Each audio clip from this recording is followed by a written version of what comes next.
Like,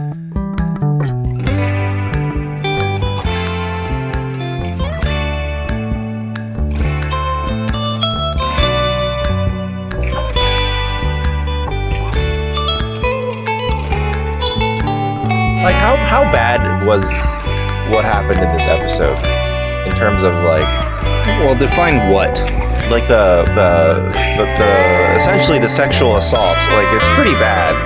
It's Yeah, it's I mean, terrible. they're unwanted advances, and they're. I feel like it could go much worse. I mean, because essentially it's all under duress, right? On screen, we see at the very least a forced kiss and the Ferengi equivalent of a hand job. Well, actually, I believe that it is a form of sexual assault to subject Deanna to the thoughts Luxana was having during said hand job. Yeah. Because that brings up this question. On Beta Z, are like, whenever they're having like sexy McBedtimes, the parents in their room, are they just broadcasting all those thoughts out to everybody in their house? I don't know. If not, then Luxana is specifically beaming those experiences to Deanna, which she like reacts to, like, you know, in her own like cutaway shot of ew. You think Can she help? There's nothing good about this. I mean, I don't know. How does that work? Do you think that she did it to, like, kind of to bring it up later? Like, remember what I went through? Like, you know what I mean, like you have to marry who I want you to marry. You know what I mean, like, you know what? She's the kind of guilty mother who might do that. I know. Like knowing her now after a few episodes, I don't know if she had to do that, because she can choose to talk. She can choose not to talk to her. You know what I mean? Like, so she was projecting. Yeah. Is it voluntary or involuntary? Either way, it's no good. Yeah. Because if you choose involuntary, then the situation on Beta Z is fucked. I know. If it's involuntary, like, if you have just, like, we've only seen 2 Beta Zs really ever talk to each other. 3? What was the well, I guess.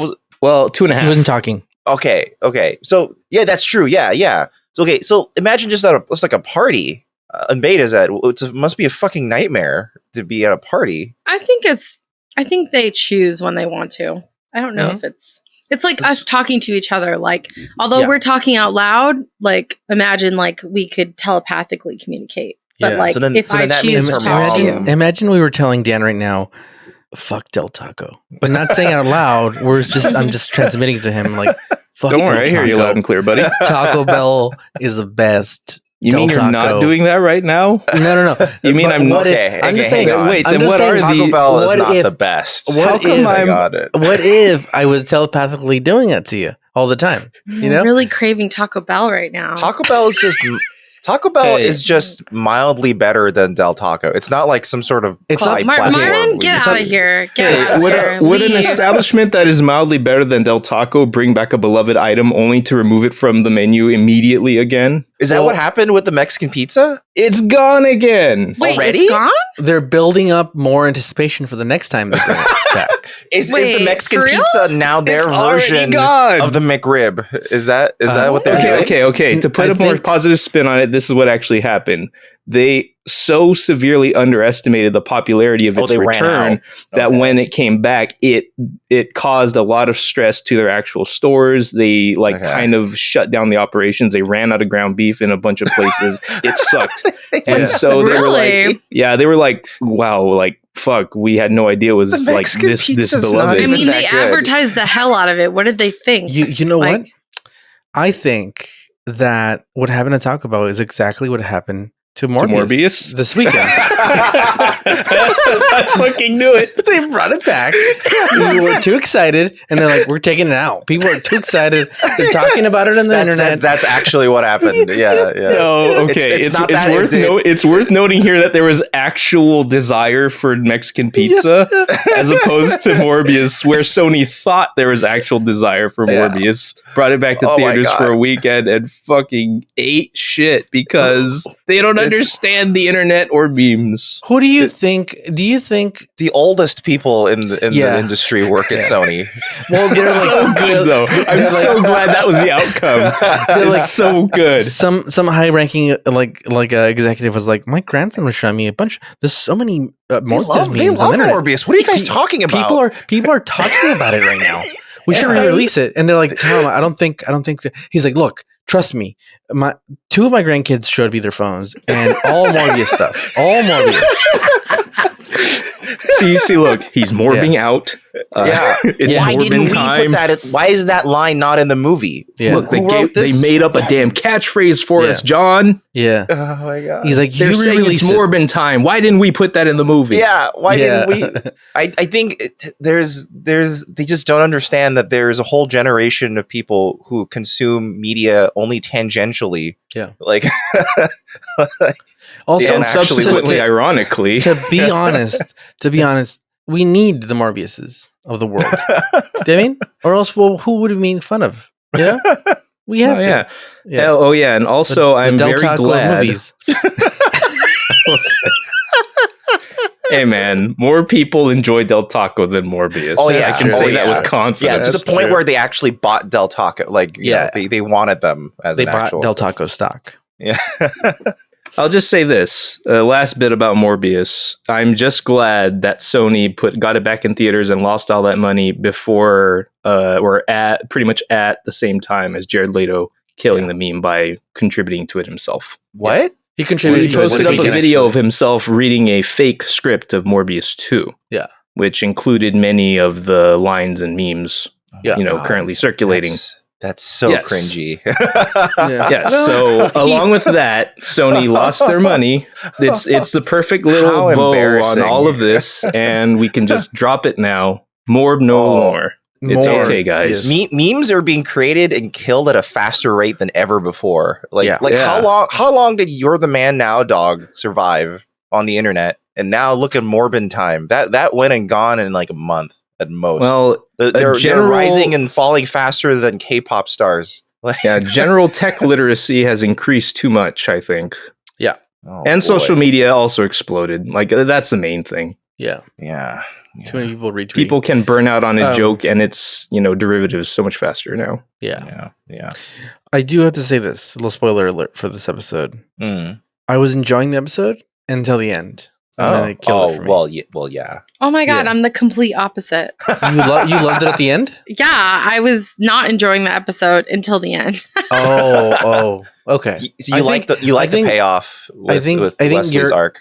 You like that's what I'm talking about. Is that this whole episode they tease us the whole episode. Wesley's gonna be gone. Don't worry, he's gonna be gone. And then at the end, you're like, Wesley, don't miss the fucking ship, dude. Get on the get on the shuttle, dude. Get on the Santa Maria or whatever the fuck the ship's called. And they kept teasing it, and you're like, okay, this is it.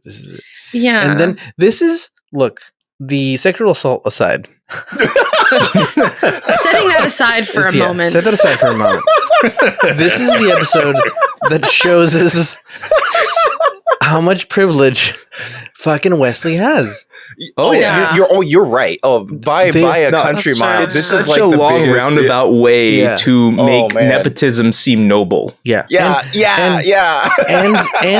And you, if I was one of the ensigns in there, and I was like, God damn it, I did my test, I did the oral test, I did so many goddamn things. Wait, but this fucker didn't even do that test. I had to send a letter to a fucking senator and fucking mow his lawn for a month. 5 letters of recommendation. Yeah. I had to do community service, dude. I had to change I had to go to old folks' home and fucking change people's shitty fucking. You know how many sheets? extracurricular activities I have to do just to have my application considered? Yeah. And this fucking guy, Model UN. Yeah. This guy. Oh yeah. Shows up. The captain fucks his mom. And now he gets to do whatever he wants, dude. Oh, field promotions left and right. Build a fucking weapon of mass destruction. No problem. Come on in, Wesley. Yeah. Right on in. Go to Starfleet, dude. No need for tests. Get drunk and take over the whole starship. Yeah. Oh, That kid, so ingenious. Get a shady antimatter mule. Yeah. get Hello Shell and then treat the woman like shit. No problem, dude. You're a piece of shit, Wesley, but no problem, dude. You come on in here, dude. His Muppet girlfriend or whatever. Yeah, dude. At least Hello Hell was like, it's fine. She's cool. Let's fucking do this. I love how he criticized Wesley for being shallow while constantly making fun of how she looked. Well, she was a wolf lady. That Muppet thing.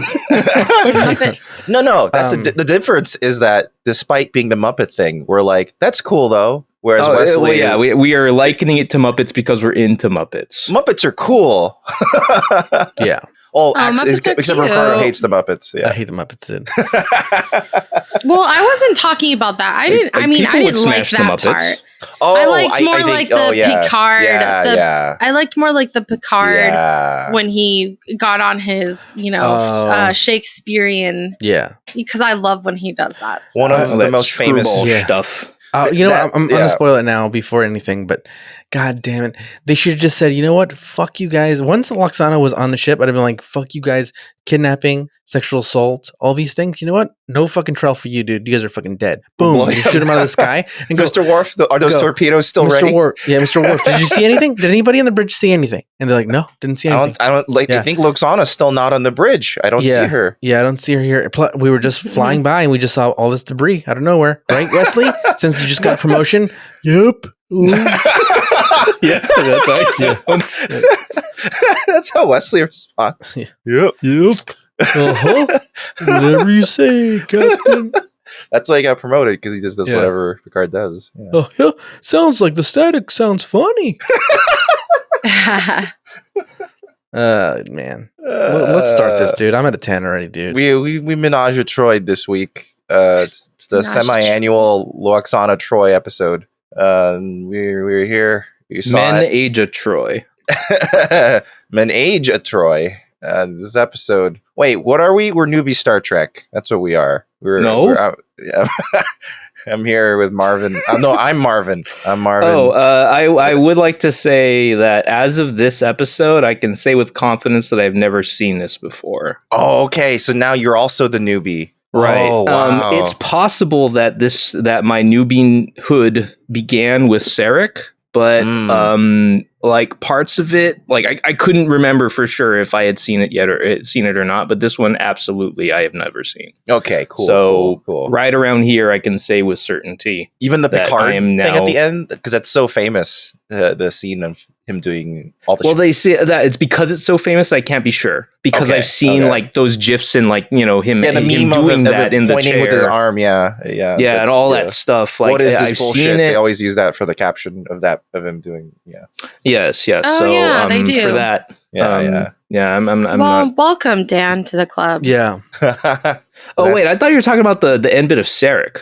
Because that too is like yes, I'm sure a famous Picard scene. Mm-hmm. That is also famous. But the end of this episode is also famous because many a meme has been created. Also that Pogo song, which kept on playing in my head like over his lines because that's how I experienced them first. Everyone, don't listen to Pogo. What's Pogo? Good. Don't worry about him. He is like a remix artist of some repute. Only that it turns out that he happens to be kind of a misogynistic dick. So, unfortunately, if you were a fan of like that wishery Disney remix with Alice in Wonderland clips, or the Wizard of Oz remixes that he did, or Upular, which was actually commissioned by Toys Pixar. Noise, the Pokemon stuff he was commissioned for. He did a lot of stuff, and of course, it sounds pretty good, but unfortunately. He's a huge red pillar. I am also, known in some old jobs as a mixologist. It's true. It's true. Really? We've heard some instant that can classics. Mean so many things. You know what, dude? I redid the whole fucking national anthem. You made it better? What? I made it better. Yeah. I combined the music of the national anthem. I think I still have it, actually. I combined the music of the national anthem. With Nirvana? And with Sting. And which part of Sting? Marvin, you heard this one, dude. No, I don't remember this one. No. It was called "Make America Great Again." Yes. Okay, never mind. Twice. Now you have to send this to us. Yeah, I'll send it to you. You could probably still contact your old work and be like, "No, this I have here's some." Okay. No, I have it, dude. Okay. There's some stuff. Then we need to hear that later. Yeah. I don't know if it'll like flag us for anything on YouTube. No, but fuck it. Because I'm combining two things, dude. Our YouTube channel gets flagged so often, doesn't fucking matter. It was like fucking CBS hates our channel. But yeah, that's Ricardo's the mixologist there, and then Sarah. Hello, Sarah. Hello. Also newbie. Wow, 3 I'm newbies now. I'm a newbiologist. It's true. Back after a week off. Yeah. And then I don't remember this episode very well either. So 3.5 newbies essentially. I remembered the ending quite well, but not everything leading up to this. So yeah, this was one of those like fun, but then there's also like rape and sexual assault episodes. That they throw in there every now and then. Yeah, they were not great. Well, May 28th of 1990 is when this episode first aired. Dan, let's go talk about some stuff as we go around the sun. Yes. The reason why we go around the sun is to slingshot our way and travel back in time. Just as a reminder for you Star Trek heads out there. What? I thought it's just because we're always going around the sun on this spaceship we call Earth. Damn, that's deep. Damn. 2 weeks have passed since the last airing of 514. On the 16th, unfortunately, there were 2 notable celebrity deaths. The first of which was Sammy Davis Jr., one of the Rat Pack. But also Jim Henson also passed away on the same day. And this was only, I think, a year after he began the deal to sell the Jim Henson Company to Disney for about $150 million at the time. Yep. And it fell through as a result, and Disney would not be able to secure the Muppets license for another decade. Were we just talking about Muppets? Yeah, we sure were. Muppets are always on our mind. Yep. Muppets. Because they're just so hot. 517. The World Health Organization. Happy Pride Month, by the way. The World Health Organization. Pride. This is relevant. I said that for a reason. The WHO removed homosexuality from its list of mental illnesses on the 17th of May of 1990. That's good. That's like far too late. Yes, it is.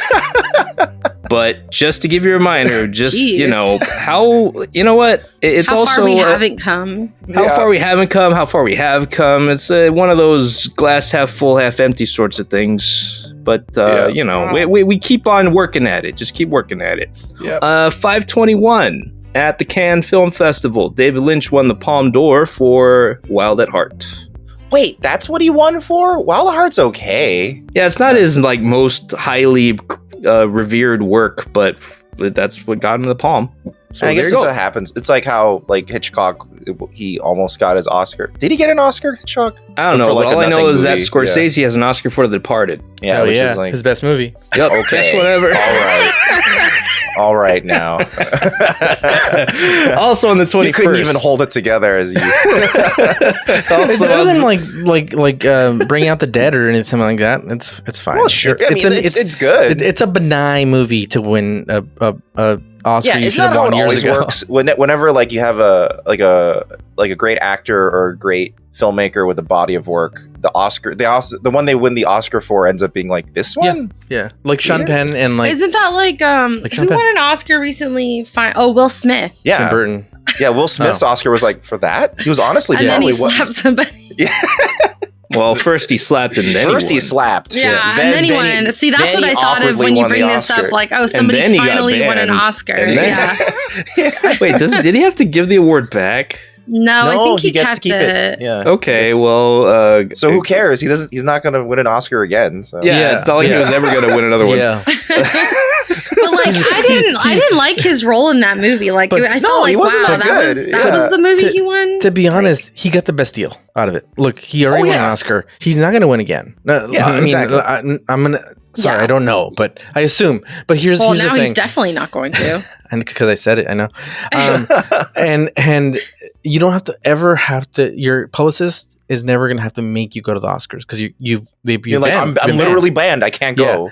Right. Two, you don't have to waste all the money on like getting, on like the publicist is going to take you that day, the hairstylist, none of that. You're done. And like, guess what? He could probably sit out a bunch of awards for the next 5 years, like Golden Globe, stuff like that. Yeah, like he won his award. He's good. It's kind of like he got his cake and like got to he slapped eat it too. And it won't even prevent him from winning additional awards if he listen, this is the same Academy that tried really, really hard to give Roman Polanski an honorary Oscar when he was hiding in another country for statutory rape. Yeah, no, exactly. They tried very hard to still give this man an Oscar. Not only that, what's his name? Woody Allen, that whole thing too. Oh my God. So, maybe he'll win another Oscar even though he's banned. That would be crazy. Here's the thing about, can I say something about Roman Polanski that's very controversial? Okay, go on. Here's the thing about Roman Polanski. And this is going to sound horrible. Look, what he did was not good.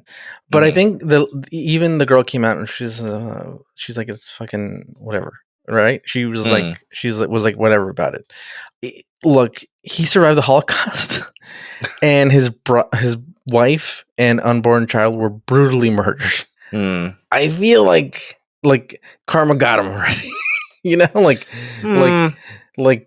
I disagree. I mean, sure, you can have a viewpoint like that. That's fine. I just disagree because it's like, then for example, then you can like. I'm not saying you should have won the Oscar. I'm just saying like in the balance of life, right? But then I think then you could then this is a good argument to, let's say, be in favor of like generational trauma, for example, right? Yeah. This is actually a plot point of Everything Everywhere All at Once. I had a bad life, so even though your life is bad, doesn't matter, you know what I mean? And that's what the father says to the daughter, essentially, to Michelle Yeoh. It's like, no, just because you had a bad life doesn't mean you get to also do bad things.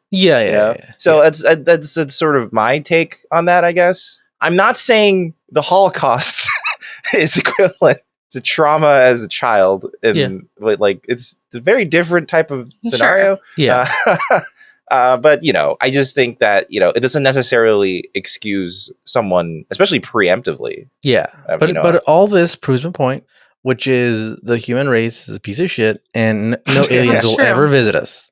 Nah, we're too dumb. They're gonna see. They're like, Roman Polanski did what? Fuck that. We're out, dude. And then Will Smith did what, dude? They did a Holocaust. What? Yeah. They did a literal Holocaust. Yeah. Why would they do that? How many genocides has this species done to itself? You're like, wait a minute. You're telling me that these people? Well, to be fair, most genocides are attempted genocides. Yeah. There's an orange guy who thinks you pronounce Yosemite instead of Yosemite. Yeah, that's been a joke this weekend. We're not even from this planet, and we know it's Yosemite. Yosemite. Wait, really? That came up recently? Because that's a joke that I used to make, like in college. I was talking to my friend who's from out of town, and I'm just like, we should go to Yosemite. She's like, oh, you mean Yosemite? And then we were like, oh yeah, haha. Donald Trump said Yosemite. Well, Dan was the original Yosemite. And then she was like, who's Donald Trump? Well, I kept the E silent. It was Yosemite for me. Yosemite. Yes, Yosemite. He can't take our words, dude. Okay, I have I'm That's already Dan's joke. Yeah. Well, I just have this problem with the word Trump itself now, where it's like I used to enjoy that word. I used to use it freely. Trump card. But now it's ruined forever. Yeah, now you can no longer watch out when you say it. Yeah. Right? Dan's got to watch out when he says it, because he'll go like, well, that trumps it. And he just spits on the floor wherever he's at. Yeah, it's a reflex. It just has to happen. Yeah. He's like, well, that idea trumps this idea. And he just spits on the floor, no matter where he's at. Right. Yeah. You can't use your Yosemite joke anymore, because then you'll be seen as just copying Donald Trump. Or spitting on the floor again. Like you can't name your kid Katrina anymore. No. Oh man, I know many a Katrina in high school, and then Yeah. I do too, and they're all horrible. You can't name people. your son Kanye anymore. They're all horrible people. Yeah, and you can't even name your son Yee. Yeah. Yee, Kanye, Yeah. Big baby Can't Jesus. Kim Yee, Can't give him gigantic boots. or Donald. Oh God, how Yeah. awful must the children who were named Hitler like 10 years before World War or II Adolf. Adolf. or Adolf? Well, his name's Yeah. Adolf. Yeah. Oh man. They probably changed their name, I imagine. Yeah. Oh man. They're like, what are you going to change it to? Tim. Yeah. And that's where the name about- Tim originated. I mean, It's just simple. They're like Tim. what if they're like, maybe Mussolini's fine. Maybe that's a fine name. We can change it. Maybe that one's Yeah. safe. What are you going to change your name to? But Saddam it Hussein. makes you wonder. I mean, what Saddam sounds better Actually- than Benito? Yeah. It makes you wonder though, like, okay, George Bush, war criminal, but we don't all the Georges don't like think Well, like, it's because damn, it's I don't common wanna be enough that named. he isn't like the only famous one. Yeah. So it has to be like, there's so also- the rule is that your name has to be common enough Yeah. in Yeah, order yeah. to like You need escape obfuscation. the bad. Bush. Like Yeah, Kate you need- Bush. you need Bush, change Bush your doesn't name. escape. Bush has a connotation. Yeah. Yeah. Yes. Kate Bush, not changing her name. The band Bush, not changing their name. Busch Gardens. Bush Gardens, nope. Bush Beers, nah, Nah. not changing it. Oh, I used to live None next Bush to shoes? Busch Not Gardens. my war, not my problem. Not my is what Bush, they not say. my problem. Yeah. Not my Bush. Not my WMDs. Not my problem. There were no WMD. By the way, Kate Bush is having Exactly, not a problem. renaissance right now, and I'm here for it. He's Kate a what? Kate Bush is having a renaissance. Oh yeah, that's right. I'm here Mhm. for it. I'm here I- for it too. I've been into Kate Bush for a while, and I like that this is happening. Because of So the Stranger other people would be Things. like, "Oh, you ruined it for me. That was my artist from the '80s I liked." It's like, who cares? Who cares? I'm here for people to sell out. I'm a That's the hipster. dream. That's the dream. You want to sell out, I don't like when people like the things I like. I like being obscure. like Wesley. Like, Let's do it, guys. We're at 10 again, dude. We're at 20 now. Okay. 10 plus 10. Dan, All Dan right. has to, I wasn't finish this done with our trip. Oh my god. Well, this all started because I mentioned David Lynch. But Yeah. on 5/21, same day, the CBS show Newhart ended its run somewhat memorably with a finale that revealed that the entire series was a dream. Oh my god. So Will that Ricardo's be relevant prediction, to TNG? We'll see. yeah, we're Yeah. keeping it alive. I'm telling you, dude. Simulations. Or Okay, the and Tommy real Westfall, the Tommy Westfall multiverse. Mhm. Possibly. Mhm. Very possible. Well, according to that theory, there's no escaping it. It's Yeah. already part of it. You can't. Yeah, I mean, yeah, we yeah. Can't we choose to ourselves be- are part It's of one of the those mul- catch-all things. Yeah, you can't choose to not be part of it. You're already stuck. Okay. So. Last two things, real quick, rapid fire. May 22nd, Microsoft released Windows version 3.0. Good.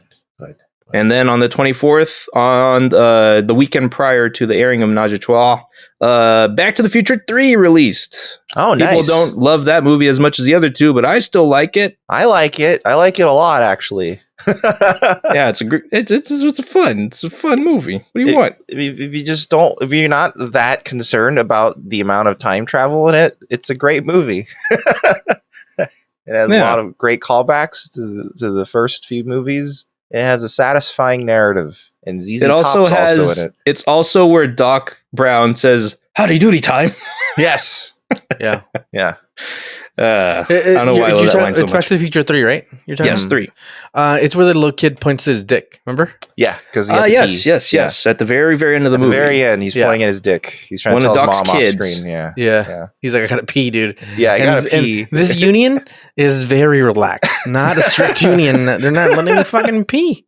Yeah, man. I don't know about that. Yep. I don't know about But anyway, fucking the SAG. future is what you make of it. So make it a good one. Yes, it's true. Thank Yeah. you, Dan. And you know what we should also make good on? I think our sponsor. Yes, that works. That transition works. We Yes. have ExpressVPN as our sponsor this week, like almost every week, because ExpressVPN is a fantastic VPN, not in terms of only security, but also in speed. They got Express right in the name. And Sure you know do. what? If you want ExpressVPN, because this is a type of VPN that's so secure that not even Turkish governments could break into it, and you can access it in almost every country. You can geo-hop all over you want. It actually works with streaming services and all that. And like I just said, it's super fast because you could get at least 500 up and down, depending on where you are. Hell If yeah. you want that kind of fast VPN, You can head on over to expressvpn.com/newbie-Star-Trek. And if you sign up for 12 months, they give you an extra 3 months for free, which makes the whole deal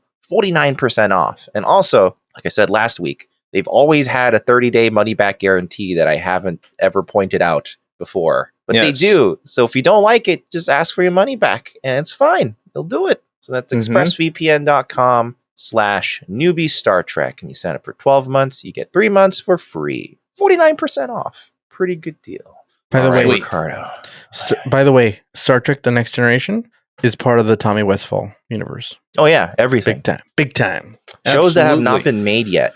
Yeah, part of the Tommy fucking original William Shakespeare is part of Tommy Westphall universe. Yeah, Jesus, inescapable. Part of the fucking Westphall universe. Yeah, Jesus is a cornerstone of the Westphall. Actually, he's very low on the totem pole.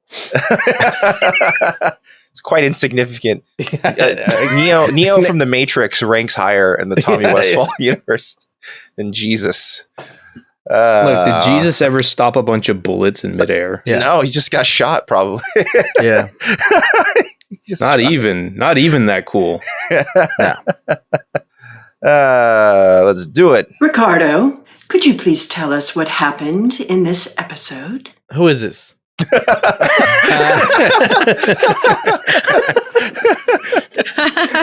I wish that we had a secret recording we were saving just for this moment where Denise says, "I can't believe you don't recognize me, Ricardo."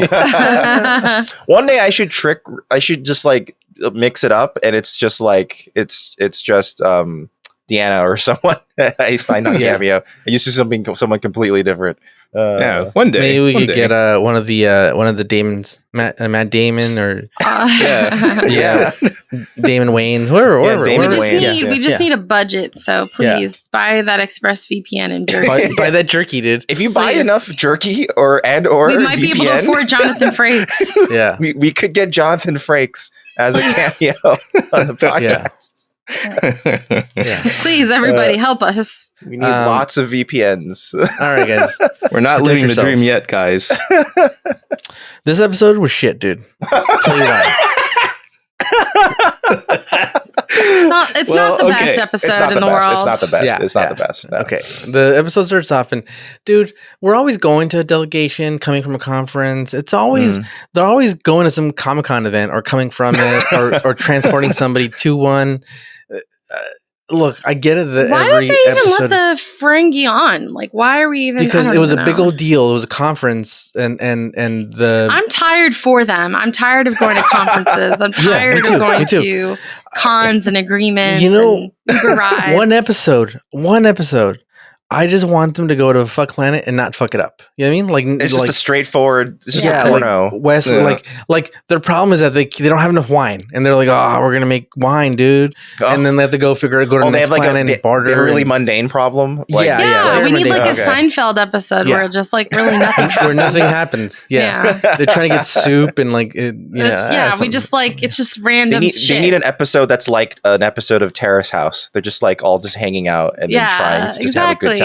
Just like Big Brother, like the show Big Brother. I closely get to that as like a holodeck episode, right? Yeah, I guess so. But even then, like the holodeck tries to kill them. To be fair, the type of episode you want, Sarah and Ricardo, is eventually going to come up. Okay, and then we'll hate it then. We'll hate it that we'll be like, this sucks. There's no conflict. Nothing happens. Why aren't they going to a delegation? Why are they not in a conference? Doesn't this ship do anything? Yeah, why aren't they going somewhere? Why are they having a conference? I missed the conferences. Why aren't there any I missed the Uber rides and the lifts. Yeah. Why aren't they fighting the Emperor? Why is the Emperor dead in this episode? Anyway, so how could they just kill Snoke that easily off screen? That's so weird. Yeah. You know, it'd be crazy if later on, like in a few years, that they made a deal with like Star Wars, and they're like, "Guess what? Fuck all you. It's the same universe," and like just piss off everybody. They could. Someone like Elon Musk would have to do it just to piss off a bunch of people. Like if he would just, I mean, he is a jerk, but if he really just wanted to piss off people, he wouldn't buy Twitter. He'd just be like, all the billions, I'm going to buy Disney and I'm going to buy CBS. Yeah. And I'm going to say they're the same multiverse and just piss off like all the world. That's a way to get something done. He could like piss people off enough to maybe like, I don't know. Yeah. There's so many fanfics of Star Wars and Star Trek crossing over, which aren't even that far-fetched because they literally do say a galaxy far, far away. Yeah. It could literally just be taking place in a separate galaxy. And also it was supposedly a long time ago from where we are, so they're kind of on opposite ends of our timeline. Yeah, it's true. Yeah, Star Wars is technically the far past. But time is warps because of warp speed. So it takes time is an illusion. Yes, the universe is a donut, so eventually all the time and space all of Star Wars slungshot around the sun. It's a donut hole within a donut hole within a donut hole. Yeah. So they're coming from a stupid fucking conference, and like the Ferengi are there, and I don't know why they let them in. They're always fucking shit up, dude. Like, immediately I would be like, dude, just. I know they're part of this thing and cool, but like let's not invite them, dude. They're pieces of shit, dude. They're always fucking shit up. They're always trying to steal somebody or kidnap somebody, so let's not do this, dude. But no, they let Matt Damon in, and Matt Damon. They're there, and Loxana, because since this conference had to do with the Lithuanians, or what are they called? What are the people that have the kinetic energy? What's it called? The telekinesis. Algolians? No, I don't know. What's Troi? What's Troi? Betazoids. Betazoids from Beta Z. Yeah. I thought they were Albanian. So they're just from BZ. Yeah. So these dudes, there's Loxana's there, and like this other dude who's Betazoid, and everybody's drinking and having fun. And then there's a couple storylines happening. One that we quickly kind of lose real quick in a weird way. That's why I suspect that Loxana Troi did the thing with projecting her uncomfortable situation, because she did it to bring it up later. Mm-hmm. With just she was like, I'm gonna hit her up with a favor later on, or just say like, see all the thing I went through for you, and you're ungrateful. So. The whole episode, it's about a lot of the episode is about Loxana just basically going like, you're dumb for being here and serving on the ship. You should get married. You're getting old. Your eggs are getting old. Yeah, she wants her to have a kid. Yeah. Have a quarter Betazoid now. If she sleeps with a human, I guess if she were to have a kid, I'm just spitballing here, but it would probably be Riker, right? Because they're the closest. I mean, that's Teabag's gone. And with the electrolytes. So no chance there. Oh, you don't know. You don't know for sure. I mean, it seems like that's what they're... I mean, I don't know. I was very confused by let's not forget that Deanna's already been a mom for an episode. Oh, yeah. She gave birth to Starman. Yeah, she should bring that up in this conversation with her mom. It's like, I had a kid. Yeah. Mom, I already had a child. 3 days. Yeah. I went through an entire life cycle with this child, actually. Yeah. He's like, it was too tiring. Those 3 days were so tiring. Yeah. Kept talking back to me. My eyes out. It was fine. Yeah. It's a weird fucking kid. Kept saying nothing's wrong, everything's okay, and I was like, no, they're not. Yeah. So she's doing that, and then meanwhile, the Damons, Goulians, the Wayne family. What are they? The Wayans family. There's only one Damon right now. Wait, what's their class of people? Oh, the Damon is like the Ferengi. The Damon is like the captain, right? Ferengi. Yeah. No. I was looking for Ferengi. That's what the word. Okay. Species you're looking for. Yeah.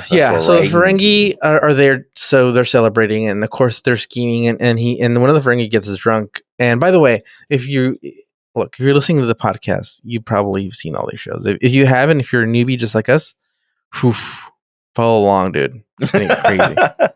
I wonder if how many people watching along with us are worth having at some point. I feel like we really should pull our own audience at some point just to find out, like how many of you guys, like, I would imagine the vast majority are Star Trek fans already, because they just want to hear people like get introduced to the stuff that they like. Yeah, because that's what I would be listening for. But because like, also full transparency. That's why, we named this podcast to attract Ferengis. Well, I think like we decided on the name partially as to kind of be like, well, we're newbies too. Would you also like to follow us, other newbies, and go on this journey with us? Well, that's always like an angle, but I've always thought that was a secondary angle. Yeah. Well, it's one of a few angles. Angles. Oh, I didn't know that's why you picked the name of the podcast, dude. Well, I'm just finding out now. It had an original name that you might be able to still find in some. Yes, there are some websites places that accidentally still hold onto that metadata. Oh, what was the original name? Well, if they can find it, they'll know. Yeah. No, well, what was it? Tell me. It was called 2 Men and a Baby. Which one of us was the baby? We'll never know. Yeah.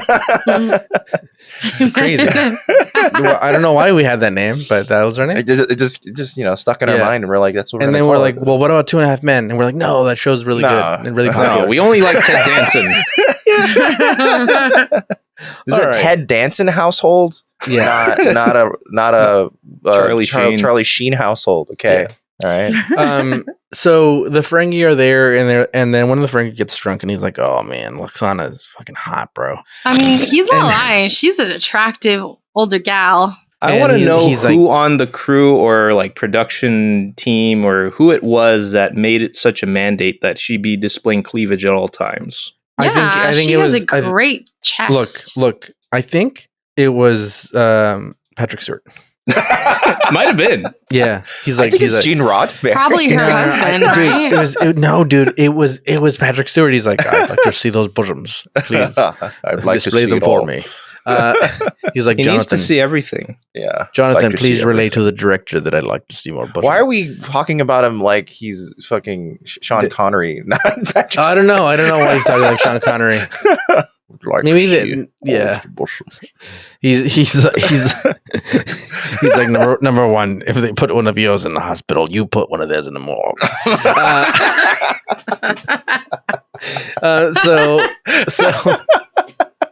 So they're dealing with the Ferengi, and the Ferengi are like, he's like, I want a piece of this lady, dude, with the big bosoms.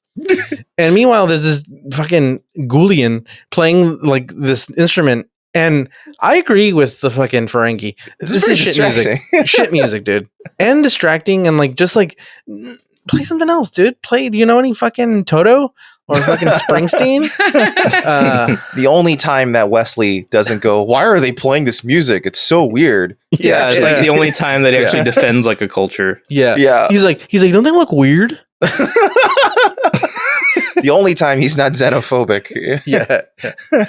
And the Ferengi are like, they're playing chess with Riker, and he beats them. And he's like, it's this music that was fucking bothering me. I couldn't concentrate. It's fucking shit music. By the way, I is that a real thing? Do people play that chess game? Oh yeah, it's I think it's 3D chess. They call it 3D chess. Yeah, it's not real. This is just made up for really Star hard. Trek. Oh, I remember there being like a 2D. I once played a 2D representation of 3D chess. So you played regular chess? Well, no, it had multiple levels like this one did, ostensibly. But I don't know if it was supposed to be based on TNG or not. Well, yeah, and it's also unclear because like. So in this episode, TNG uses like the original series' like 3-tiered version or whatever, but we've seen actually versions of multi-dimensional chess that uses like up to 6 boards in previous episodes. So it's just kind of whatever the fuck they want to make. I don't know what the rules are. It's clearly kind of nonsensical. So I'm not sure how it even. I don't know if any fan has actually figured out how to make 3D chess work. I imagine it's one of those things that the showrunners did not fully flesh out, but the fans did. Yeah, that's what I'm imagining happened. Kind of like how it's like, well, we have to play Quidditch in real life somehow. Okay, well, I was just proven wrong. Yes, there is a version of 3D chess you can buy. It was made all the way back in 1975. So. It's old timey. So you probably have to yell racial slurs while you play. It made so many years ago. Well, I mean, the design that you're looking at is not like the identical one seen in the show, though, right? No. And because they also just keep changing what the 3D chess looks like from episode every time they show it. So right. It's not the same. Yeah. By the way, that statement I made earlier, By earlier, I mean 10 seconds ago. Always reminds me of when people go, "Well, they were raised in a different like era, like they say colored for a reason." It's like no, like you know what? When we change the fucking the speed limit, it's not like oh well they still drive 100 miles an hour because they're fucking from like the 50s, dude. It's like no, you fucking adapt or you fucking go to jail, you piece of shit. It doesn't. Well, I didn't grow up wearing seatbelts, so Yeah, it doesn't work like that for anything else. Why would it work for like your racism? You piece of shit. So anyway, we were racist when I was young, and I turned out all right. God damn. So the Cloacans, what are they called again? Yeah, the Cloacans. The Cloacans. Ferengi. So the Ferengi are like they finally get the balls to go up to Lwaxana and go, "Hey, I think you're cute and all." And then she's like, "Hey, I can't talk to you. I got to talk to fucking Picard." And Picard just fucking leaves her hanging for the other fucking X-Men mutant with the telepathic powers. And he's like, "Oh no, I got to show Tim around to the new turbo lifts." And it's not even a good lie. Like I don't even know why they wrote that in. Yeah, but it's supposed to be funny how bad it is, I guess. But yeah, it's a comedy. So funny. Well, like my question is this. I have a question. Like, why does Picard not like want his dick sucked or something? I mean, he has like somebody. He's like somebody willing and like I don't know. She seems DTF, and it's like, why is he such standards. A? No, but he seems like in the show, they really paint him as like this like. I don't know the only characters that can bewitch him are people who constantly endanger his life. Well, like he's not interested in physical or sex or relationships. Sarah, I'm going to stop you there. Remember, he just fucked like 3 episodes ago in that. Remember, he went on retreat. The Indiana Jones episode. It only gets hard when his life is in danger. Yeah. He fucked her at least a few times in that one trip. Yeah. You know, so that's true. There's evidence. He just doesn't find Lwaxana attractive. That's all. He's just not. He only likes adventurers. That doesn't make any sense because she's clearly attractive. It's like saying like, oh, I don't find. And I don't know. Disagree. Ageism here, but the lady he fucked was really, really young. Oh yeah, that's true. So maybe he likes some like under 20 or something. I don't know. Yeah, and it's kind of an open secret. I don't think that adventurer girl was under 20, but we don't know. It was the 80s, bro. Yeah. People were eating Del Taco all willingly and shit. I don't know when. Wait, Del Taco's around at the time. Yeah. Like, I mean, I feel like he could have like he has Lwaxana or whatever. Like she's DTF. She's clearly DTF, and he's like, but she's really obnoxious. Yeah. Plus, she could read his mind. What if he gets bored and he's like, and then she's like, "Oh my god, you're bored? You insulted me. Lurch, kill this guy." I don't know. I mean, like, are guys really like? I mean, do you really want to be around someone who reads your thoughts like constantly and uses it against you? I'm gonna get my dick sucked. Sure. What if Marvin? What if Marvin just knew what you were thinking about all the time? You wouldn't want to hang out with him. Probably, but I mean, I'm just trying to say he could have a fun night if he wanted to. Well, maybe I think part of it is that she declared in the last episode that she showed up, not this one, that she's looking for like a new mate. Yeah. Forever. So maybe Picard is like, "Oh, I don't want that commitment." Yeah. I mean, even if he could like flirt with her, he could like, I don't know, he could be a little like fun, you know? Like, Sarah, I'm gonna go with it's his body, his choice. I think at this point, Sarah, you need to get yourself into the show somehow and have some alone time with Lwaxana yourself. She's an attractive you are clearly lady. Enchanted by this lady. I am. She's an attractive lady. She really is, and I find it hard to believe. Like, it almost feels like Picard is like repulsed by her, and it's just like it doesn't make any sense to me. You know, so right now you are the closest to relating to Gene Roddenberry amongst us. Yeah. One thing that makes sense to me about why Picard may be acting that way is that the reason why he likes men. That's he definitely liked that lady. He liked the archaeologist lady. Yeah. And so if he liked men, he would be bi or something else. But the thing I think why he liked her a lot is, one, I think, yes, the sense of danger, but two, there seemed like no strings attached. Oh, I think he was kind of like, oh, we're just here on this planet having an adventure. Yeah. I'm going to invite you, but even in my invitation, I'm going to say to you, you probably wouldn't like the ship, though. You know? Whereas with Loxana, he's Deanna Troi's mom, and he's probably very nervous about how that could cause some sort of interpersonal issue. It's like, she has a lot of strings attached. When Michael Scott slept with Pam's mom? Yeah, exactly. I didn't even know that happened. Yeah, I mean, I guess I can see what you're saying. I mean, on the other lady, I mean, there was definitely no strings attached. He was on vacay, you know, whatever. Yeah. But like this, it could be complicated. The Kuna Matata thing. Yeah, he had the thingy. I guess like it's just weird to me.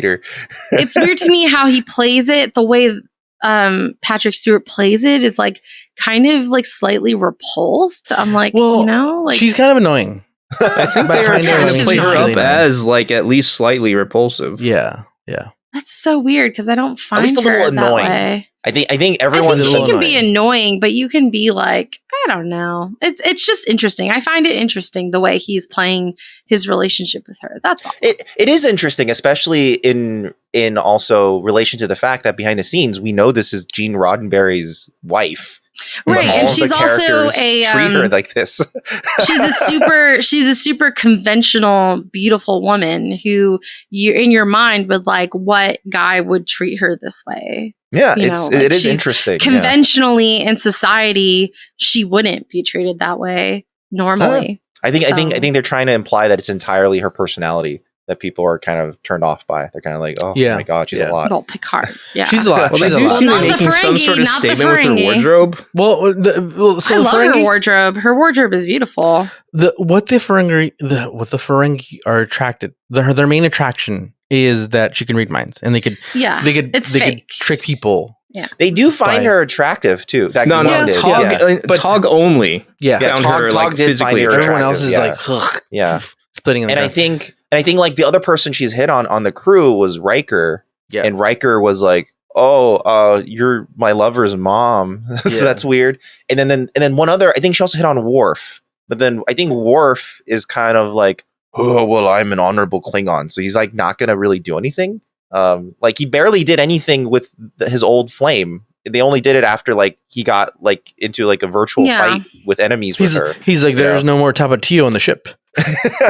Yeah, like it took a lot for him to fuck like his first love. Well, Loxana doesn't have that Catherine Hepburn accent. Well, hello. Yeah.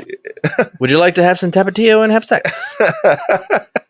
Yeah, so it's I think they're just trying to play it off as funny. It's just it's interesting. It is interesting. It is interesting that they're willing to play Gene Roddenberry's wife this way, as someone who is like not well received by most people on the Enterprise. Yeah, but you also know that she's very. It might have been one of those like self-deprecating sort of thing. Yeah, it might have been a have your cake and eat it too sort of thing. It's like, well, the characters don't like her, and so like we're making her an annoying character, so not everyone in the world falls in love with my wife. But look how hot she is. Look at her cleavage. Yeah. No, I mean she is very conventionally beautiful, and I think it's like almost ironic that people are not. She's having trouble finding a mate. It could be ironic too. Yeah, they might be thinking like trying to like make it seem despite how beautiful she is. I mean, you keep using that word, but I still kind of disagree. Well, beauty's in the eye of the beholder. I'm strictly talking beauty in the term in the societal. No, I'm talking about society. Like she is considered what I think our society would say is a conventionally attractive woman. You know, I would like to pull the audience for that. Yeah, I mean, but you know, I could list, you know, her and Deanna. I mean, they're conventionally attractive women. I'm a hard pass on Loxana. But again, that's also in the eye of the beholder. But you guys are not part of that society, right? So I don't think you're a good indication.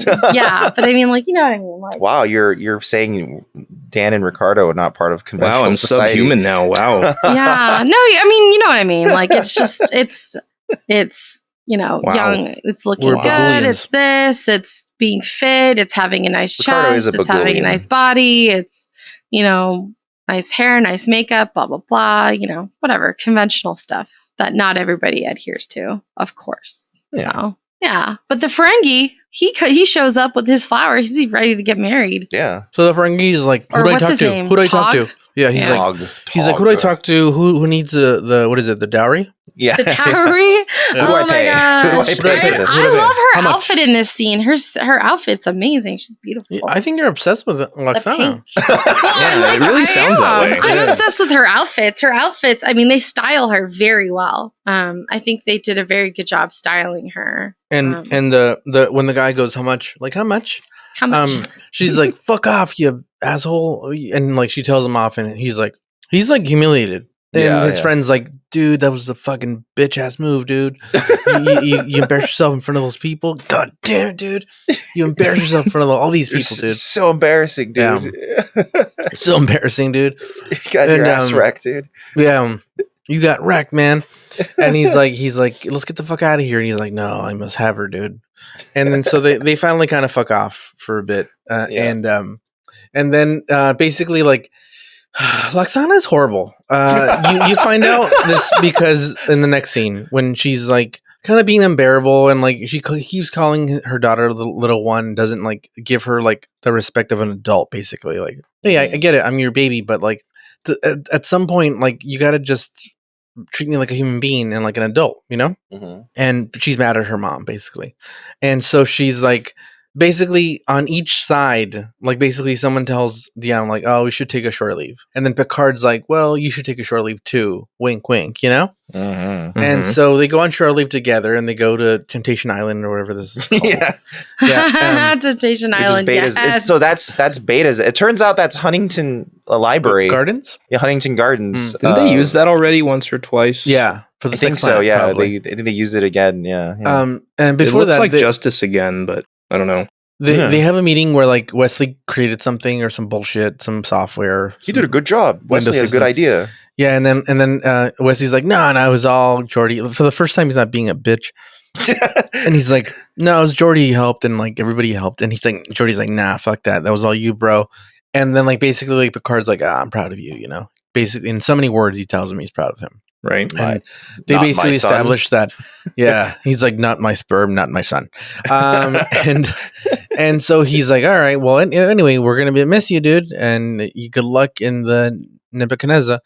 And he's like, they're drinking tea and celebrating that Wesley, you know, he passed. Finally, he's leaving. Yeah, I know. They're so excited, and they're like, "Oh, well, you got to just do one more test, and then you're going to go to Starfleet Academy." Yeah, and everyone's like, "Yeah, dude." All the ensigns in the ship are like, "Finally, we'll get to fucking fly the ship." Not like this piece of shit who he's not even a real fucking ensign. Yeah, and he gets they to fucking probably fly had the an ship. actual pilot who was hired to fly the ship. And then they're and like, he's now a janitor.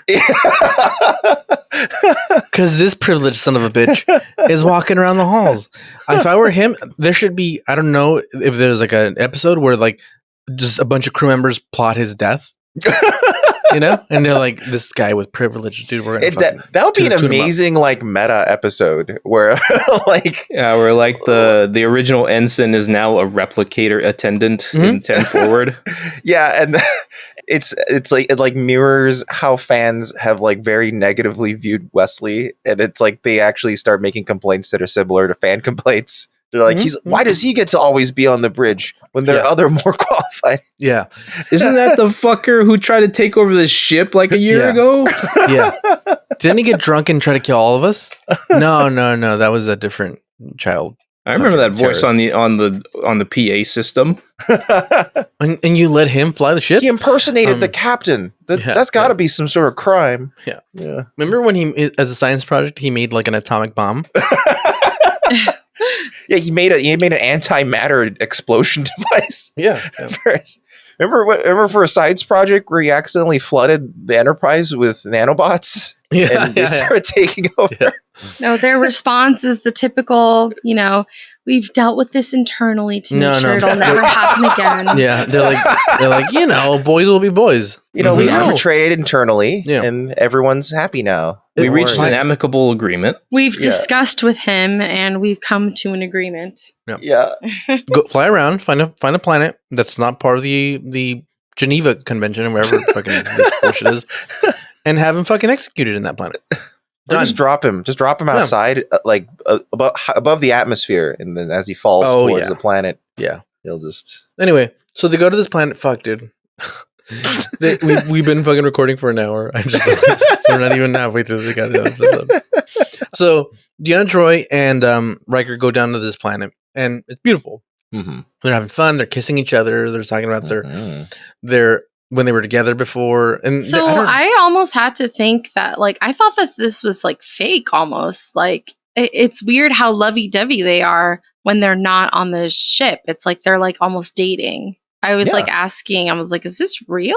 Is this a dream? Like, why are they so... You were like the kid with the wisdom teeth. Is this real life? Like, I don't understand. Like, they're acting completely different in my eyes. Like, they're like acting like a couple that's dating. Well, they're off the clock. Yeah. I think they're like in an open relationship in general. And when they're doing their duties on the Enterprise, they like maintain a somewhat professional distance. Said duties. Yeah, duties. Yeah, poopies. Well, they do duties on the planet when they get down on the planet and they're off duty. Then they're on duty. And they start kissing because now they're allowed because they're not on the clock anymore. They're like, oh, we can now resume our open relationship. I'm lost. Just hang out. I thought we were talking about feces for a second.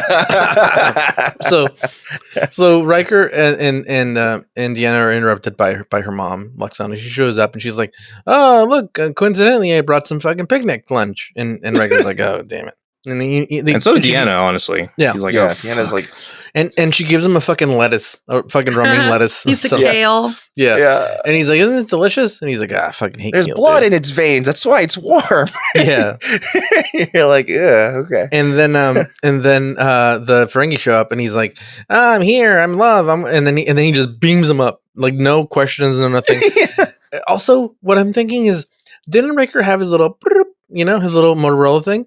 Because how else was he gonna like beam up when he was done with the vacation? He had his comm badge on him. Yeah. Where was it? In his pocket? He tried to use it, and it was like, I must be out of range. It was like in his pocket or somewhere. Yeah, it was somewhere where we can. It was conveniently out of range.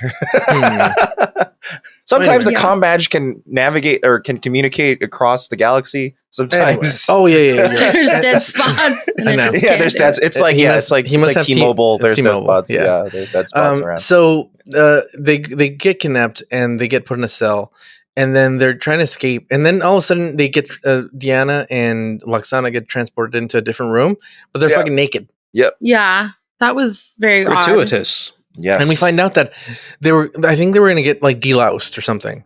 They were looking for like pubic lice or something. So Ferengi believe that women should not wear clothes in general. That is true. That was established in like season 1. Ew. Yeah. So it was like, your women are clothed? What the fuck? Yeah, the Ferengi are quite sexist. So, which is interesting because later in DS9, you do see women, Ferengi, and they are wearing clothes. So I'm not sure. They figured it was a really dead end sort of state of their culture where they couldn't really do shit. I mean, that is possible. I think that is a thing that starts that's also back at a certain point. The Ferengi stop realizing gold is of any value. So I think they start kind of reforming their society. Yeah, all of their dumbest hangups that couldn't stand the test of time under writing. Yeah. The DS9 crew is like, oh god, there's so many things about the Ferengi. Could Riker see them naked, or were they out of view of Riker? No, they were in a different room. They were in a different room. When he teleports Deanna back, she definitely came back. No, she had a wrap around. No, she had a wrap. Yeah, she grabbed the wrap. She had to change back into her clothes, though. Yeah. He's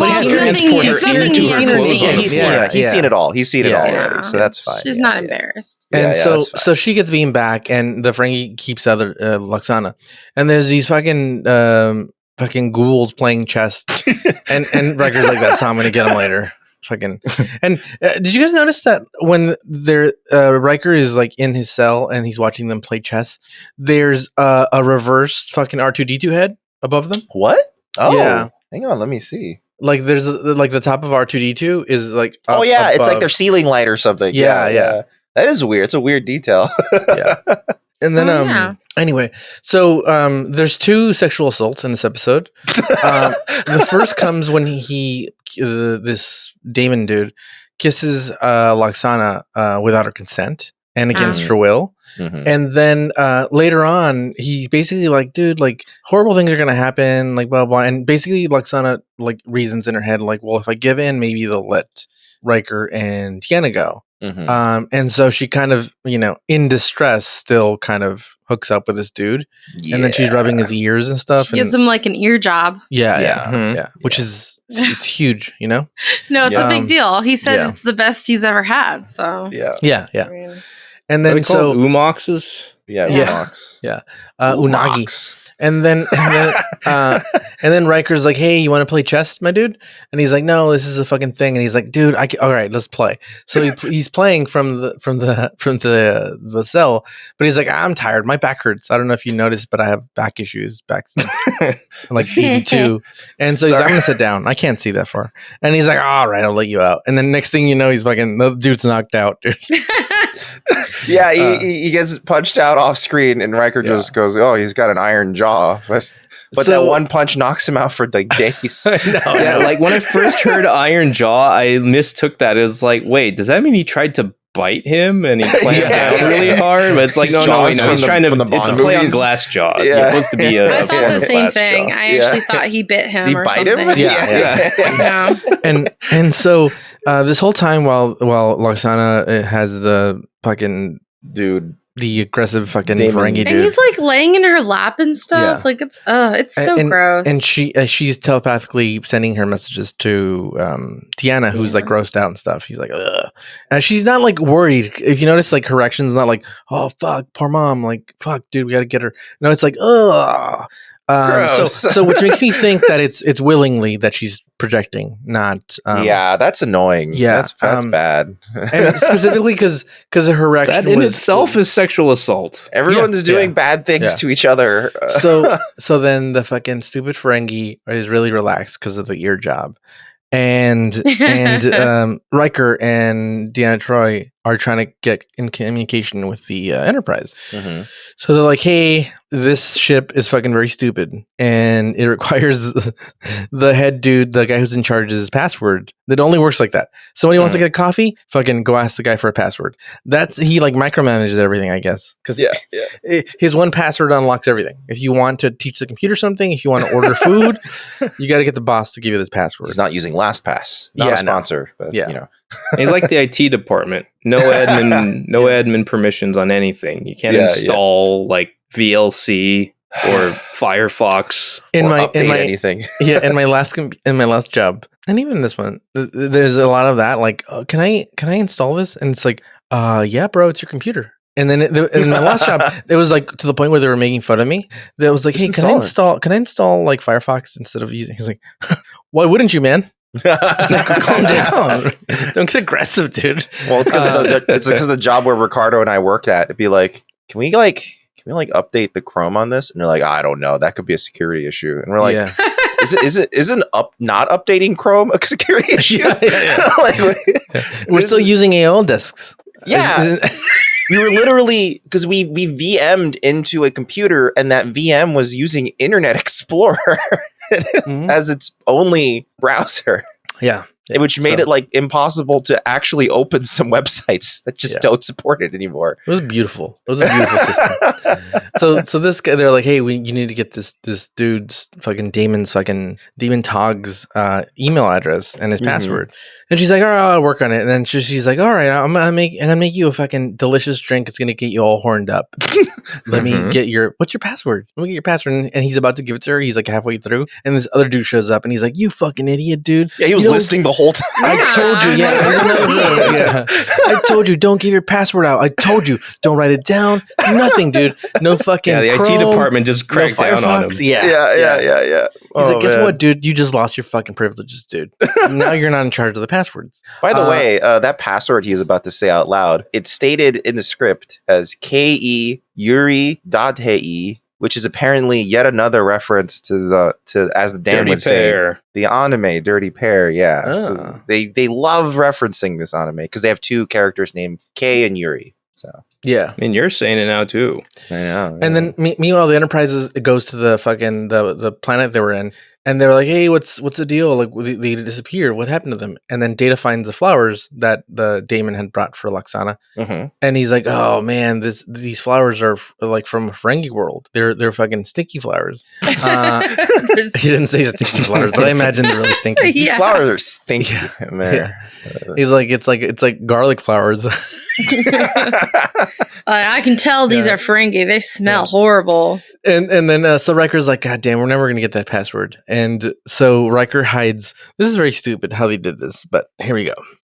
He hid a secret message or a secret song. He put his mixtape in the static, his remix of the broadcasting thing. It was a very stupid MacGuffin thing, and like I call bullshit on it, but it's fine. It's like, I get it. They wanted to keep Wesley on the ship, but that's the worst part of the fucking episode. So he hides something in the static, and then basically the ship, the Enterprise, is like, we have to figure out where fucking Riker is. He was taken, dude. And our transporter is out on leave, and fucking Liam Neeson's is out on leave, so we can't send him to go get the taken people. Liam Neeson. Because fucking Liam Neeson's would have found him in 2 days. They're like, it's probably dudes from Tropoya. I go check out the Tropoya dudes. It's not them. It's the fucking Ferengi dude. And then they'll go into the transport. It'll take like 20 cuts. Yeah. Because he's just standing still. I'm just imagining like cuts keep rotating around him. And so they're like, God damn it, Wesley, the ship's not going to wait for you any longer. The Santa Maria. Yeah. And so it's been waiting for just Wesley. So there's people there that are like, fuck, dude, we've been buckled in here, sitting on the tarmac for fucking we're ready to go. 3 hours, dude, for this fucking privileged How much kid, maintenance can this fucking starship need? Come on, let's get going. And then they find out that it was a privileged kid that fucking and they lose their one shit, passenger was holding up the whole plane. Taking his time, and then decides not to come. Yeah, what a jackass! The goddamn Christopher Columbus of fucking the Enterprise didn't discover shit, dude. He's about to go to his. He thinks it's India. He lands on Betazed and goes, "This must be India." Yeah. What spices you got? He's like, "You got any of that garlic flour shit?" Picard's like, "Wesley, no long goodbyes. Get the fuck out of here, dude." And he goes and he's like, "I'm so sad." And he's walking down, and then he goes to say goodbye to his mom on the transporter.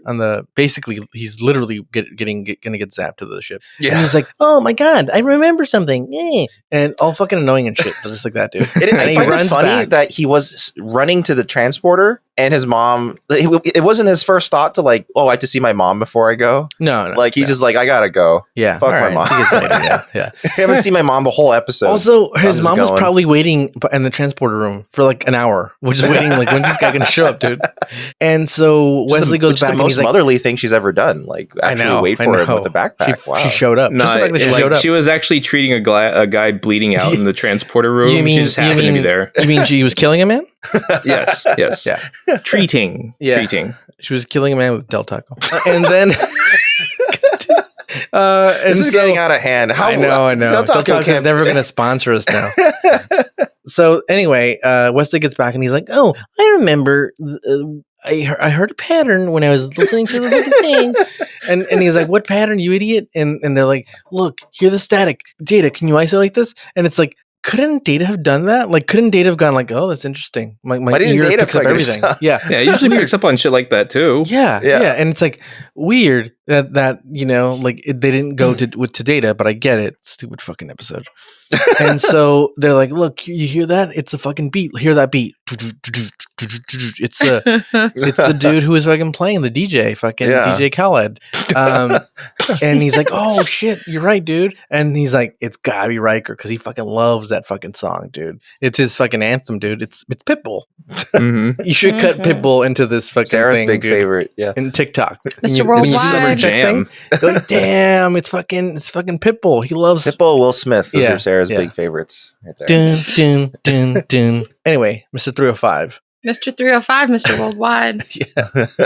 So they're like, "See, where is this thing coming from?" And they figure it out. And Wesley doesn't even like pretend to go. He's like, Picard's like, fuck it, tell the Nebuchadnezzar to leave, dude.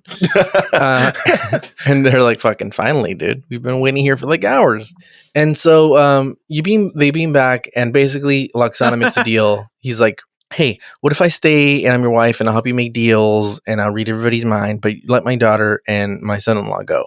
And they're like, he's not even married to her. He's like, my future son-in-law. And so they immediately get beamed to the Enterprise because the Enterprise fucking rolls up, fucking coming in hot. Mm-hmm. And then they basically are like, oh, Lwaxana's still over there and stuff. And then they put Lwaxana and the other dude on fucking FaceTime, and she's like, "No, I'm here willingly. Like, I'm gonna stay here and be with this dude with the big ears. I like Picard, stop trying to get me back." Oh. Yeah. And he's like, I turns out I like giving ear jobs. It's beautiful. Mm-hmm. It's a beautiful sexual act. And yours are bigger than yours ever were. I wish that's how it worked. It's pretty. That's so much easier. Yeah.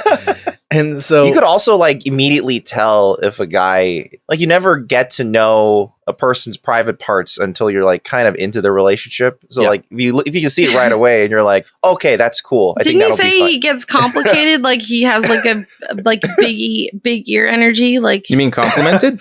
Yeah, complimented. Oh yeah, he's complimented on his ears quite a bit. He's Pete Davidson of fucking Ferengi. Yeah, he's Pete Davidson. Exactly. He's got like 10-inch ears or something. I don't know. He's got huge ears.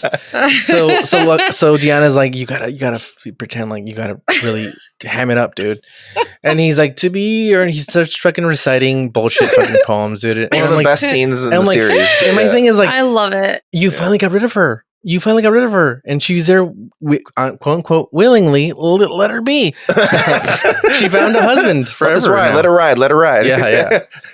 Don't mess up a good thing. And then he's like, no, fuck that. He's like, I love her. Basically, he does if I can't have her, no one can. Mr. Worf, fucking shoot these fuckers out of the sky. I don't care if she's dead, as long as she's not with anybody else. It's better to have loved and lost than never have loved at all. And so he's like, he starts counting down. He's like, shoot them in fucking 10, 9. And he starts fucking counting down. And finally they're like, oh, beam her out of here. And she shoots to the bridge. And here is where what I would have done is been like, 0, fucking shoot them, dude. And just kill them, dude. You keep counting. Kidnapping, sexual extortion, all these fucking things. Torture. Yeah, conspiracy to use telepathy. Yep. I would have just killed him and said it was a war crime. It was probably the what are those dudes the called? It's just a bad ship. It just exploded on its own. It was the Ravagers, or what are they called? The Ravagers, not the Spockians. It's the other dudes. The Romulans. Oh, those Romulans. Yeah, those Romulans those damn Romulans. The drive-by and kind of fucked everything up. Yeah, dude, they were aiming at us and they shot them. They fucking must be from East LA, Cholos. Always shooting the wrong people. And so anyway, look, they're getting better, dude. Get better aim. They're getting better at shooting the right people. Yeah, they're getting better aim. Yeah. At least they're kind of aiming. You don't hear as much as they used to from like in like the late 80s and 90s. Like a fucking kid was struck accidentally because they don't have fucking miss aim. Cholos, man. Yeah, but my aim is getting better. Yeah, well, it's because they were cool. They're holding the gun sideways. Yeah, the sideways gun. Holding the sideways gun. Yeah, that was fucked up. So then, basically, he gets her back, and they just let the Ferengis go. You can hold the gun. They let them go. They let them go, dude.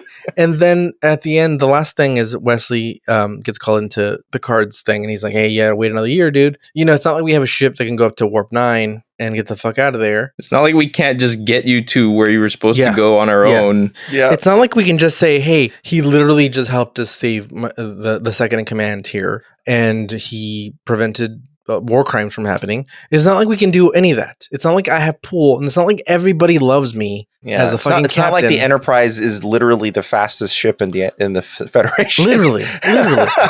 It could probably have beaten the other ships in the test. Yeah.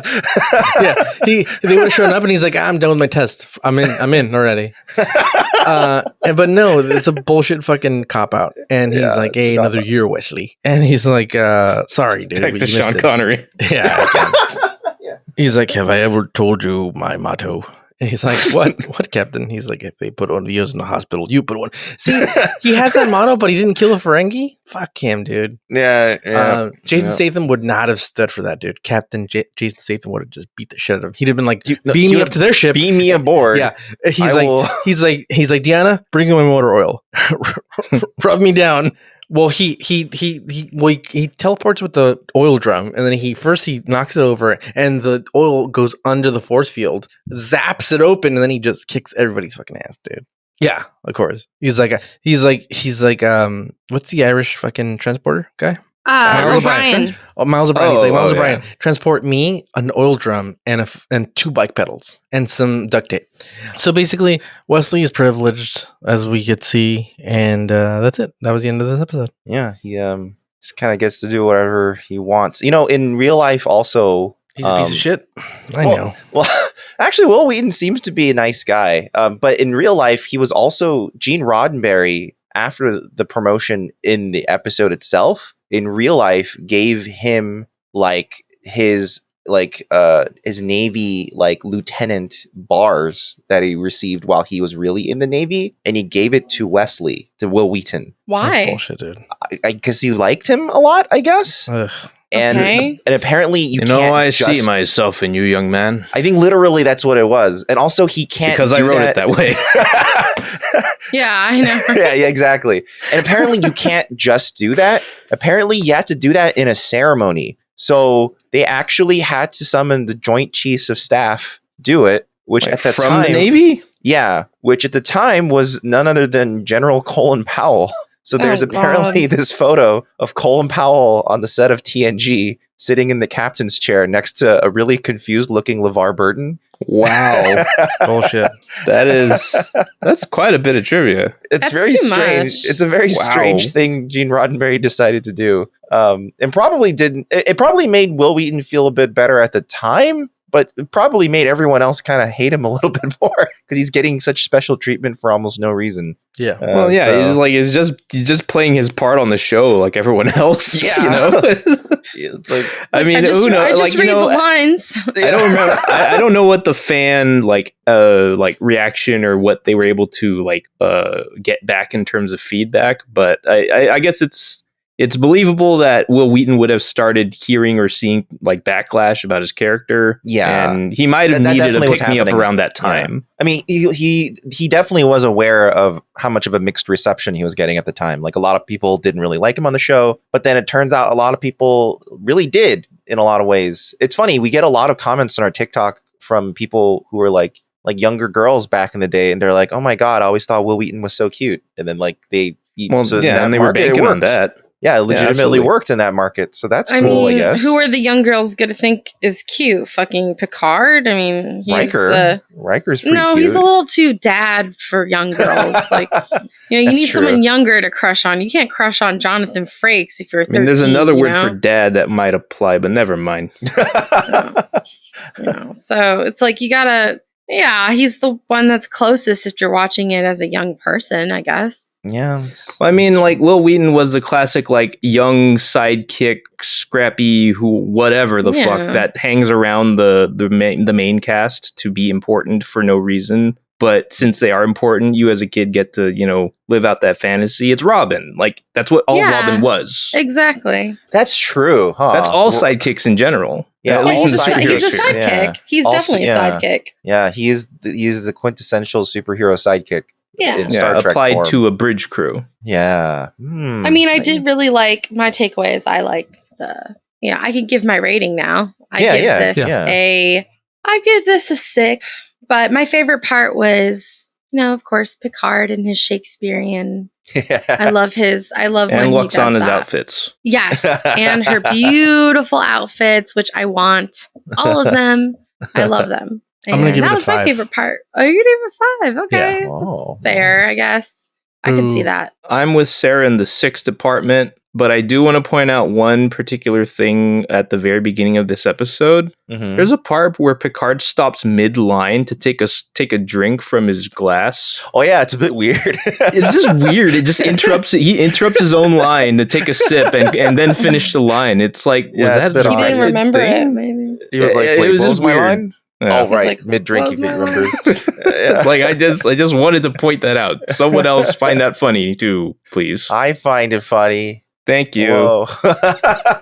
I also would give it a 6. I think the main thing I actually don't like about the episode is that it was a really big missed opportunity for a good tie-in thing. You have a really fun moment with Picard doing the thing. That's probably the best moment of the episode. Picard just like Patrick Stewart just loving Shakespeare. Like he's having the time of his life saying those lines. He's having a lot of fun. Mm-hmm. But the thing that I wish they did, which they seemed to allude to that they were about to do, but they didn't, was at the beginning, Deanna tells her mom, stop treating me like a child, treat me like the adult that I am. Yeah. And then at the end of, like, towards the end of the episode, Luxana tells, I think, either one of the Ferengi, stop treating me like a child, treat me like an adult. And I thought she was going to have an epiphany where she's like, oh shit, I've been doing that to Deanna. And I thought the other they thing would too is that like we had a moment earlier in the episode where she actually kind of tries to follow Deanna's wishes, and it's like she calls her little one out of habit and then kind of cringes at herself. And she's like, oh, I shouldn't have called you that in that moment. Like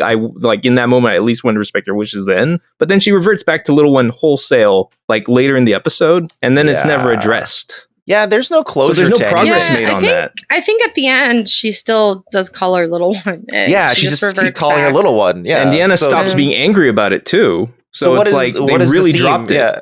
What is the character arc here? There's no character arc. The character arc is that Wesley's a real ensign now. The character arc is that Wesley doesn't have to wear sweaters Deanna's anymore. character arc is that Wesley's an ensign. Yeah, it took over the episode.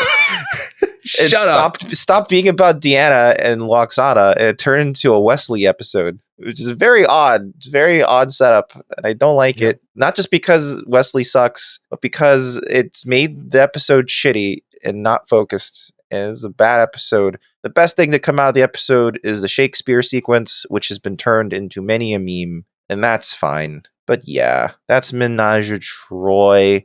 Well, I'm hoping you guys have enjoyed the episode of this podcast more than we enjoyed the episode of TNG. It'll get better. No worries. But if you guys have been liking the podcast, please send us. First of all, you could give us a review. That'd be fantastic. It really helps out our metrics. You can't send us an email until you write a review.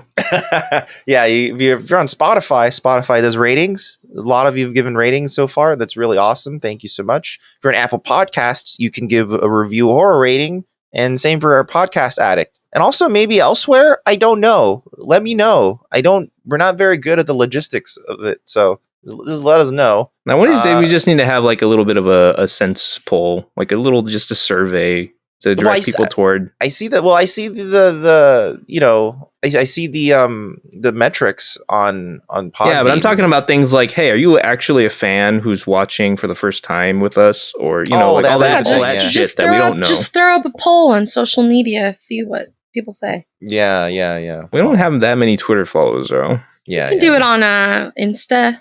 You can do it on TikTok, probably. I mean, we could do it across platforms and just pool all the responses. Yeah, we'll just manually go through and figure it out. We're small enough we could probably do that. Also, you can send us an email at contact@newbiestartrek.com. That's contact@newbiestartrek.com. So this week's letter comes from someone who signed their name as Ann, A-N-N. So, hello, Ann. Hi, Ann. Hi. Wanted to say thank you for running such a great podcast. I'm a longtime fan of Star Trek from the original show to Lower Decks. Love your insights and humor. Definitely learn a lot about a franchise I've more or less grown up with. I actually listened to the show while taking a walk around the neighborhood. I think the neighbors thought I was having a convulsive fit when Ricardo did his impersonation of Jason Statham on the Enterprise. It's a little awkward to walk around laughing. Still totally worth it. Thanks again for all you do. And thanks, Anne. Well, thank you for listening. That actually thank you for laughing. It's very good encouragement for helping us keep going, because we're having a good time, but we also love when other people are having a great time with us. So if you don't laugh often enough, we forget that we're funny. All right. Well, that's an episode of Newbie Star Trek. If you want to find other shit that we're doing, you can head on over to fugitiveframes.com. You'll see stuff like we do the Fugitive Frames film podcast, and we also have Fugitive Games. What's a good? I promised to point out an LP we did every time on Fugitive Games. Oh, Dan played all of Ace Attorney, the old one, Great Ace Attorney, the first we game. featured that on the podcast. Oh, you featured that already before? Well, I mean, like as I played it, like the whole time I did it. But okay, I'll say if you want to go back into our archives, we have all sorts of Batmans on offer. You can see so much Batman, dude. It's a lot of Batman on offer. There's 3 Arkham games worth. There's 2 Telltale games worth. That's true. Take a pick. There's a lot of Batman. So you can get in there and check that out. And that's all. You just go to fugitiveframes.com. That link just shows all of that. It's all there. It's all great. It's fantastic. It's next week. You can find the first time I publicly told my Kevin Conroy shitting himself story. No, that didn't actually happen. It's just something that might have potentially happened if, he didn't find the restroom in time. We can at least confirm he was uncomfortable. So. Yes. I can confirm that visually from when that occurred. Yes. All right. Next week we're gonna watch Transfigurations. I vaguely remember hating this thing. This thing in the episode. Okay.